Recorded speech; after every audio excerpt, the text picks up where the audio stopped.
귀한 찬양을 하나님께서 기쁘게 받아주신 줄로 믿습니다. 오늘도 사랑하는 성도 여러분께 하나님께서 놀라운 은혜와 축복과 세상이 줄 수 없는 평안을 내려주시기를 주님의 이름으로 축복합니다. 올해도 어느덧 쌀쌀한 바람이 불어오는 완연한 가을이 왔습니다.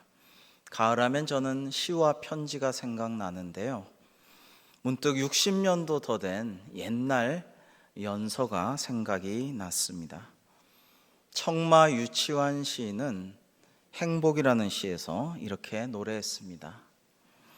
사랑하는 것은 사랑을 받는 이보다 행복하나니라.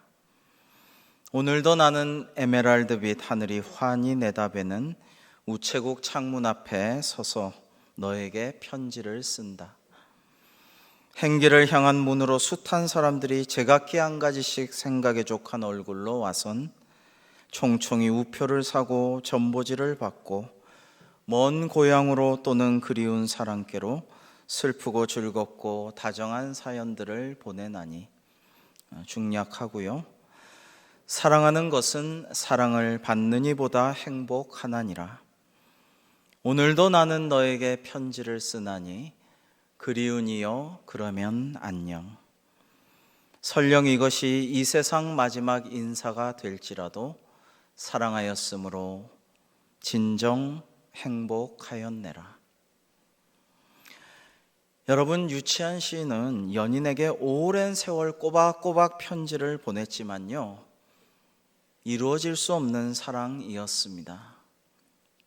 편지를 받은 여류 시인은 그래서 시인이 죽고 나서야 고인의 연서들을 묶어서 시집으로 발간했죠. 그러나 이 땅에서의 이루어질 수 없는 사랑의 한계에도 불구하고 사랑하는 것은 사랑을 받는 이보다 행복하나니라. 설령 이것이 이 세상 마지막 인사가 될지라도 사랑하였으므로 진정 행복했노라라는 시인의 고백은 우리의 마음에 울림을 가져다 줍니다. 여러분, 우리 삶에서 행복한 일은 어떤 것일까요? 무엇이 행복할까요? 우리 찬양대는 하나님을 찬양하며 노래하는 것이 무척 행복하시겠죠?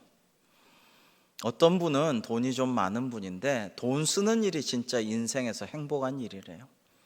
막 사주고 쏘고 기분 내고 선물도 줘서 놀랍고 막 너무 기뻐하고 감사하는 인사를 받는 게 참 인생 살맛 나는 행복이라는 것입니다. 어떤 분은 이제 자녀들이 대학 잘 가고 시집 장가 잘 가고 그리고 성공해가지고 꿈을 이루는 것을 보는 것이 참 인생의 행복이다라고 느끼시겠죠. 그렇습니다. 그리고 사람을 만나 교제하고 사랑하는 것이 역시 인생의 행복이죠. 얼마 전에 그 결혼식을 갔는데요, 멋진 축가를 보았습니다. 요즘에는 그 친구들이 축가하는 게 아니라 신랑이 신부에게 축가하는 경우가 종종 있고요, 가끔은 용감한 신부가 신랑에게 축가하는 경우도 볼 수가 있는데요, 그날은 신부의 그 친구 부부가 굉장히 유명한 무용수 부부인데 아주 열정적인 춤을 먼저 결혼한 두 사람이 이제 결혼하는 친구들에게 막 화려하게 사랑의 춤, 구애의 춤을 추는데 정말 재미도 있고 감동도 되더라고요. 사람은 사람으로 인하여서 아프고 슬프고 괴롭고 죽고 싶은 생각도 들지만 또 사람으로 인하여서 행복해하고 기쁘고 그리고 보람을 찾고 살맛을 느끼는 것이 사람이라고 할 수가 있겠습니다. 특히 누군가가 나로 인해서 행복해진다면 정말 나도 행복하게 되는 것이죠. 누가 나 때문에 행복해 할 때 내 마음이 큰 행복에 젖어들게 됩니다. 예전에 듀엣 가수 해바라기가 이런 노래를 한 적이 있죠. 내가 가는 길이 험하고 멀지라도 그대 함께 간다면 좋겠네. 내가 가는 길이 험하고 멀지라도 그댄 내게 행복을 주는 사람. 이리저리 둘러봐도 제일 좋은 건 그대와 함께 있는 것. 그대 내게 행복을 주는 사람. 내가 가는 길이 험하고 멀지라도 그대 내게 행복을 주는 사람. 뭐 이런 노래가 있었죠. 옛날엔 잘 불렀었는데 네, 안 부르다 보니. 그런데요, 누군가에게 행복을 주면 나도 행복해진다라는 것을 깨달을 수가 있고요. 이리저리 둘러봐도 당신만한 사람이 없어. 당신이 내 옆에 있어서 난 참 행복해 라면서 때로는 어려워도 힘들어도 아파도 가난해도 서로를 위해서 축복하며 도와주고 섬기며 같이 지내는 것이 얼마나 인생의 행복입니까? 여러분, 우리가 누군가에게 행복을 주어서 나도 참 행복해진다라고 할 때에 더 나아가서 우리가 하나님을 행복하게 해드리면 우리가 또 얼마나 행복할까라는 생각을 했어요. 그런데 전능하신 하나님, 만물을 창조하시고 역사를 주관하시고 우리의 생사화복을 주장하신 하나님께서 어떻게 나 같은 미천한 저 같은 보잘것없는 죄인으로부터 행복을 얻으실 수가 있을까? 근데 오늘 말씀 보시면 우리가 하나님께서 기뻐하시는 제사를 드릴 수 있는 방법이 나옵니다. 하나님이 참 기뻐하시는 제사를 드리면 우리가 하나님을 행복하게 해드리는 것이죠. 오늘 말씀 15절 우리 같이 한번 읽어보실까요? 시작. 그러므로 우리는 예수로 말미암아 항상 찬송의 제사를 하나님께 드리자. 이는 그 이름을 증언하는 입술의 열매니라. 아멘. 여러분, 예수님께서는 우리에게 하나님을 기쁘시게 하는 방법, 하나님이 우리에게 원하시는 것, 딱 한마디로 요약해서 가르쳐 주셨습니다. 그게 뭐예요? 하나님을 내 온 마음과 뜻과 정성을 다해 사랑하라. 그 다음에 이와 같은 것이다. 이와 같은 것이니 내 이웃을 내 몸처럼 사랑하라. 요거만 지키라. 이게 십계명과 모든 계명을 합친 하나님의 뜻이다라고 말씀해 주셨습니다. 그래서 우리는 하나님을 사랑해야겠죠. 어렵게 대면 예배가 재개된 이때 우리는 찬양의 제사를 하나님께 올려드려서 하나님을 행복하게 해드려야 할 줄로 믿습니다. 예수로 말미암아라는 구절의 의미는요, 헬라어 디아우투라는 말의 의미는 두 가지 의미가 있어요. 첫째는 이제는 옛 제사장들이 백성들의 뜻과 예물과 이런 걸 모아서 드리는 제사가 아니라 그리스도 예수로 말미암아 드리는 제사를 우리가 드리는 것이요, 또 하나는 희생 제물로서 동물을 드리는 제사가 아니고 단번에 대제사장이신 예수 그리스도께서 자기를 희생 제물로 하나님께 드린 그 유일회적인 제사를 믿기만 하면 우리는 정말 하나님 기뻐하시는 제사를 드릴 수가 있다라는 의미예요. 여기서 입술의 열매는 감사제를 드릴 때, 예배를 드릴 때 찬양하는 입술을 의미하는 표현인데요. 그래서 우리가 지금 드려야 되는 예배는, 참된 예배는 뭐냐? 찬송의 제사라는 것입니다. 찬송의 제사. 감사하고 하나님을 찬미하고 하나님께 영광을 돌려드리는 것이 중요하다라는 것입니다. 오늘 이렇게 대면 예배를 맞이해서 1, 2, 3부 모두, 1부는 평소보다 더 많이 나오셔서 참 감사했는데 하나님께 찬송의 제사를 올려드리고 참된 예배를 드리시는 여러분을 하나님께서 기뻐하시고 행복해 하실 줄로 믿습니다. 뿐만 아니라 이 시간 하나님께서 여러분에게 하늘의 복을 내려주시기를 주님의 이름으로 축복합니다. 여러분, 16절 말씀도 같이 한번 읽어보시겠습니다. 시작. 오직 선을 행함과 서로 나누어 주기를 잊지 말라. 하나님은 이 같은 제사를 기뻐하시느니라. 아멘. 여러분, 이 말씀은 그리스도인이 찬송의 제사를 드리고, 즉 하나님을 사랑하고 경배하는 예배를 드릴 뿐만 아니라 사랑의 행위, 이웃에게 선을 행하고 나눠주는 행위도 하나님께서 기뻐하신다라는 것을 역설하는 말씀입니다. 여기서 선을 행함이라는 헬라어 유포이아스는 타인에게 관심을 보이는 모든 친절한 행위를 가리키고요, 서로 나누어 주기라는 이 말에서 우리가 잘 아는 이 교회에서 나눔과 봉사, 섬김을 의미하는 코이노니아라는 말이 나왔습니다. 코이노니아는 그 사람을 위해 기도해주고 마음을 주고 물질도 주고 필요한 것들을 채워주는 교회에서의 나눔과 봉사, 섬김을 의미하죠.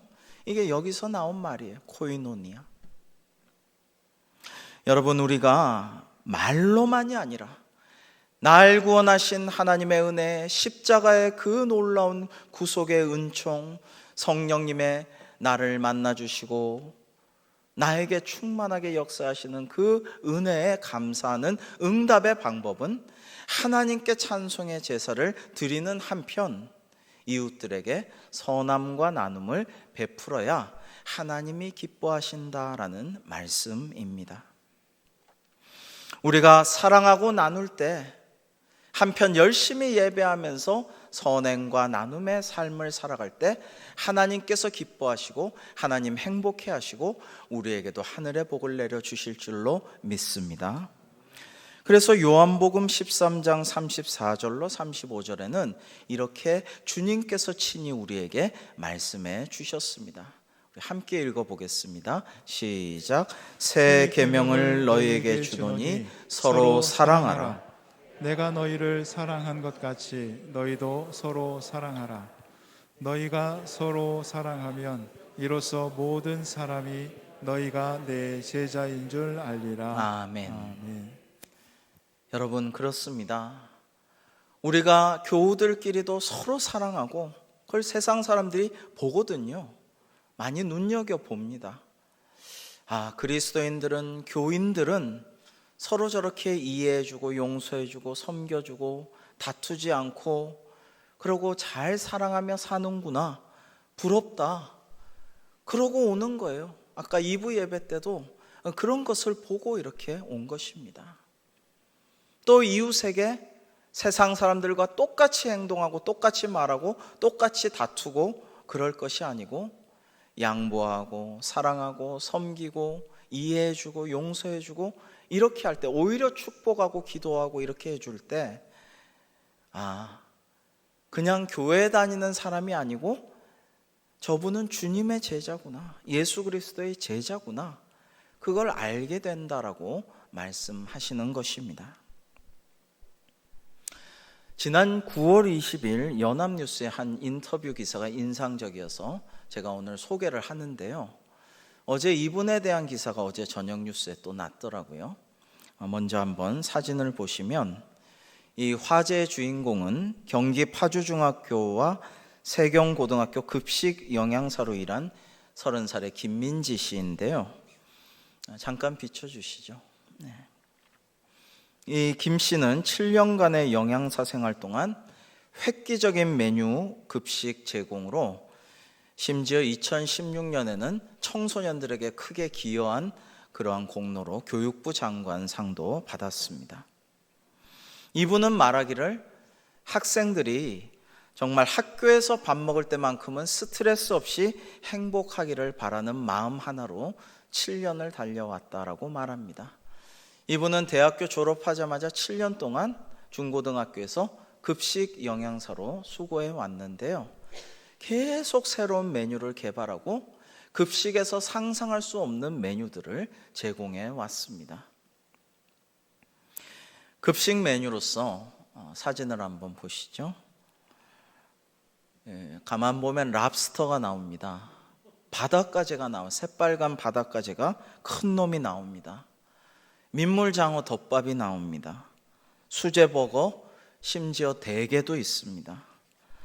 이런 것들을 내놓기까지 우여곡절이 많았지만은 맛있는 요리가 주는 기쁨 하나에 매진해 왔다라고 김 씨는 말합니다. 그는 특식이 있는 날이면 학생들의 발걸음 소리도 가볍고 너무 다르다라고 말했습니다. 그런데 이 학교 급식의 예산이 특별히 더 많은 게 없다고 그래요. 단지 매일매일 급식비를 조금씩 아껴가지고 한 번씩 특식할 때 이렇게 크게 베풀었다고 합니다. 학생들이 너무 좋아하니까 그 조리 실무사들 함께하는 분들도 학생들이 너무 기뻐하고 행복해하니까 그 어려운 일들을 잘 감당해 왔다라고 고마워하였습니다. 그렇죠. 저런 거 보고 막 SNS에 학생들이 올리니까 딴 학교 학생들도 나도 저 학교 전학 가고 싶다, 저 학교에서 살고 싶다, 이런 얘기들을 하니까 얼마나 뿌듯하고 행복했겠습니까? 이 김 씨는 퇴근하면 집에서 메뉴 개발하고 어떻게 하면은 맛있는 요리들을 2시간 안에 1150명분의 대량 조리를 성공할 것인가를 연구하는 것이 일이었고요. 랍스터 수입원에 전화를 넣고 인터넷을 뒤지고 수산시장에 직접 가서 발품을 팔고 이런 수많은 노력을 통해서 이러한 일들이 가능했다라고 합니다.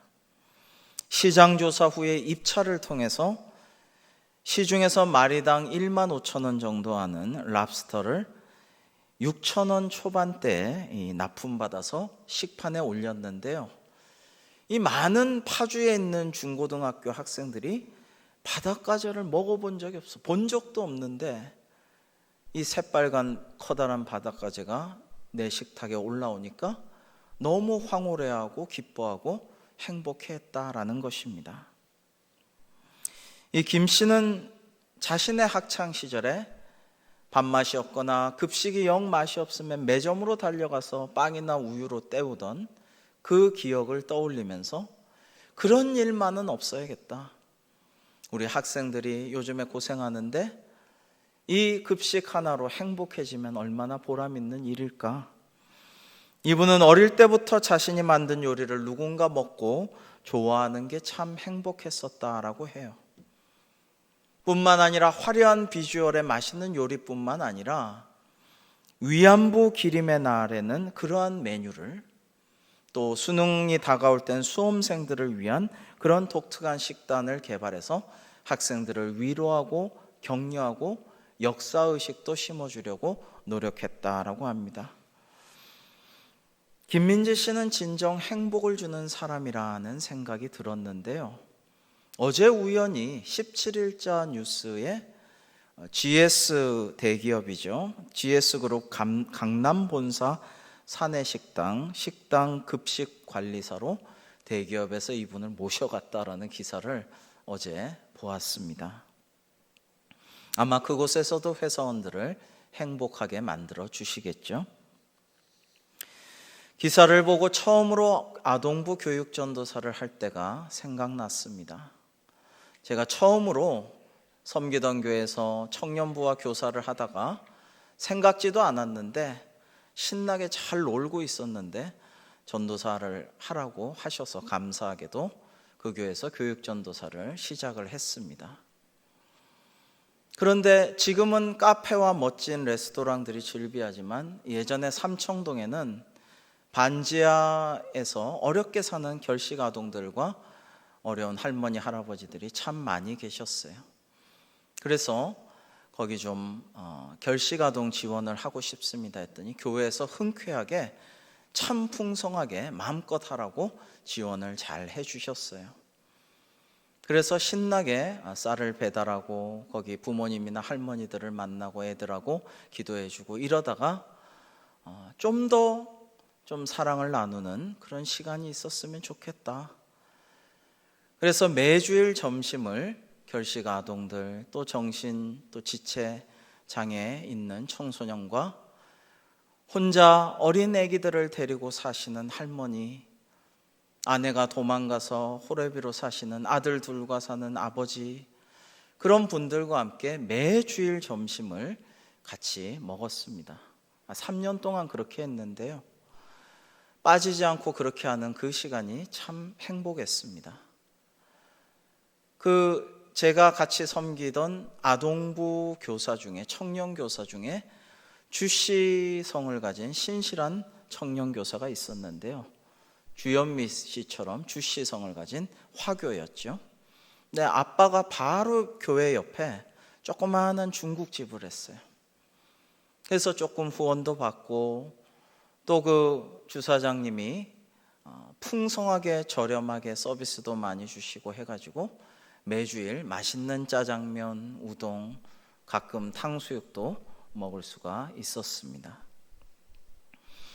그런데 놀라운 것은 부모가 다 온전히 오시는 분은 없고요. 결식 아동, 어려운 아동들, 청소년들이니까 그 어려운 할머니나 할아버지나 홀로 된 아버지나 이렇게 오시는데, 기도해주고 대화하고 맛있는 거 먹으면서 사랑을 나누는데 하나님의 은혜의 역사가 많이 일어난다는 거예요. 놀라운 일들이 일어난다는 거예요. 단순히 짜장면만 먹고 볶음밥만 먹는 시간이 아니었다라는 것입니다. 그 중에 어떤 청소년은 소년원에 갔다가 폭행을 당해가지고 사람과 눈을 못 마주쳐, 자기 아빠나 형하고도 눈을 못 마주쳐, 너무 깜빡깜빡하면서 눈을 못 마주치고, 그리고 말을 심하게 더듬어요. 말이 잘 이어지지가 않아요. 그런데 그 사랑의 나눔을 하면서 3년간 하면서 그 아빠도 놀라고 형도 놀라고, 이게 눈을 마주치고 말을 잘 할 수 있게 됐어요. 이게 다 회복이 되었습니다. 그러한 일들이 일어나는 것을 보았습니다. 나중에 이제 제가 다른 교회로 옮길 때에 후임 사역자는 이제 쌀만 결식아동 집에 배달해주고 그 모임은 이제 끊겼다고 합니다. 근데 그 아동들과 청소년들과 어르신들은 많이 섭섭해했다고 합니다. 왜냐하면 그것은 그냥 짜장면만 먹는 시간이 아니었기 때문입니다. 하나님께서 참 감사하게도 계속해서 긍휼과 나눔의 사역을 할 수 있도록 늘 인도하시고 사용하여 주셔서 참 감사합니다. 지도하던 청소년들과 양로원, 요양원, 결핵환우들 공동체, 소년원, 교도소 등을 다니면서 봉사를 하고 찬양해주고 복음 전하고 애들한테는 놀아주고 얘기도 하고 이렇게 하는데요. 제가 깨달은 게 있어요. 저도 그렇고 그때 함께한 청소년들이나 교사들이 그 기뻐하는 아이들이나 어르신들보다도 더 큰 행복을 받을 수가 있구나라는 것을 알았어요. 즉, 내가 행복이 차고 넘쳐서 누군가에게 행복을 전해주는 게 아니라 누군가에게 행복을 전해줄 때 내가 진짜 행복해질 수 있구나라는 것을 깨달을 수가 있었습니다. 요즘에는 입시와 학원 때문에 주일이나 특별한 날에도 우리 그런 교육, 그러한 현장의 어떤 학습 같은 그런 은혜로운 시간들을 우리 학생들이, 아이들이 선생님들과 같이 못한다는 것이 무척 아쉽습니다. 그들의 인생이 달라질지도 모르는데 말이죠. 특히 이 사역들 중에 기억에 남는 한 장면이 있어요. 우리 대광교회 섬기러 오기 전에 직전교회에서 오랫동안 이분을 전도하고 교회로 인도하고 잘 돌봐드리던 할아버지가 계셨는데 참 빼빼 마르고 너무 왜소하고 딱해 보이는 분이신데, 이분은 거처를 구할 돈이 없어서 목욕탕을 전전하면서 사셨습니다. 어느 사우나에서 또 빨래하다가 들키면 쫓겨나서 다른 목욕탕 가고 동네 목욕탕을 전전하며 사시는 분이었는데,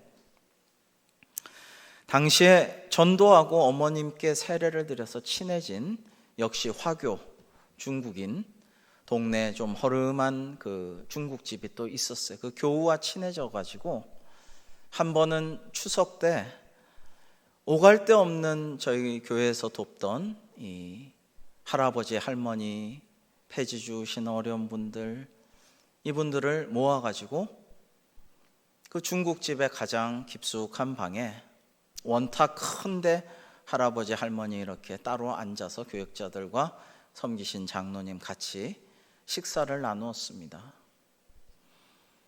근데 그 할아버지의 표정을 잊을 수가 없어요.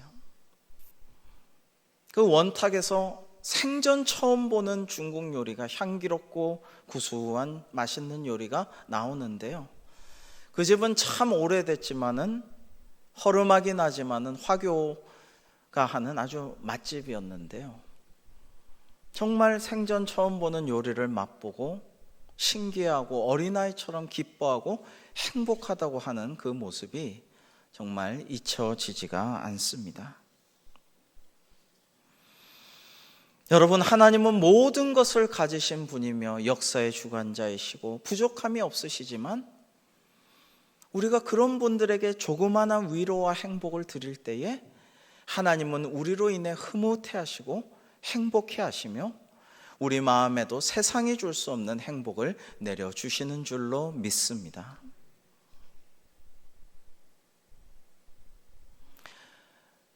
올해는 코로나19로 인해서 바자회도 하지를 못하고 또 안타깝게도 이웃사랑 나눔 잔치도 하지를 못할 것 같습니다. 아직은 식사나 소모임이나 이런 것들이, 더구나 잔치 같은 것은 매우 조심스럽기 때문이죠. 그러나 우리 교회에서 매년 하던 이웃사랑 나눔 잔치에서 그 동사무소에서 모셔온 어른들, 주변의 할아버지 할머니들이 너무나 기뻐하고 즐거워하며 행복하게 그 우리 봉사부에서 맛있게 차린 그 음식들을 싹싹 비우고 고맙다고 그렇게 하시던 모습이 지금도 눈에 선합니다. 오늘 우리가 코로나19 특별사랑 헌금을 통하여서 그분들에게 작은 위로나 사랑을 전하면은 하나님께는 영광을 돌릴 수 있을 것이요, 그분들에게도 작은 행복이 될 것이고 무엇보다도 우리 자신이 더 행복하게 될 줄로 믿습니다. 올해 우리는 시편 1편을 마음에 새기고 말씀으로 복 받는 사람 되기를 기도해 왔습니다. 이제 말씀으로 복 받는 사람 되어서 모이는 공동체로 오늘도 예배드린 우리가 다시 세상으로 흩어지는 공동체 되어서 선함과 서로 나눔으로 하나님께서 기뻐하시는 제사를 드림으로 하나님조차 행복하게 하는 놀라운 역사가 있기를, 그리고 우리에게 작은 도움을 받은 분들도 행복해지시고 우리 마음도 큰 행복 가운데 하나님께 영광 돌릴 수 있기를 주님의 이름으로 축원합니다. 기도하시겠습니다.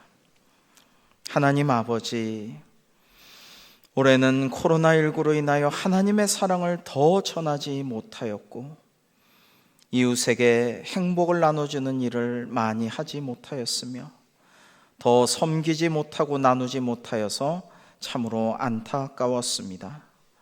올해 남은 시간이라도 말씀으로 복을 받은 우리가 이제 세상 사람들에게 행복을 나눠주기를 기도하며 실천케 하여 주옵소서. 하나님의 사랑을 전하고 나눔으로써 이웃에게 행복을 주는 사람으로 살아가는 우리 모두가 되기를 간절히 바라오며 예수님의 이름으로 감사하며 기도하옵나이다. 아멘.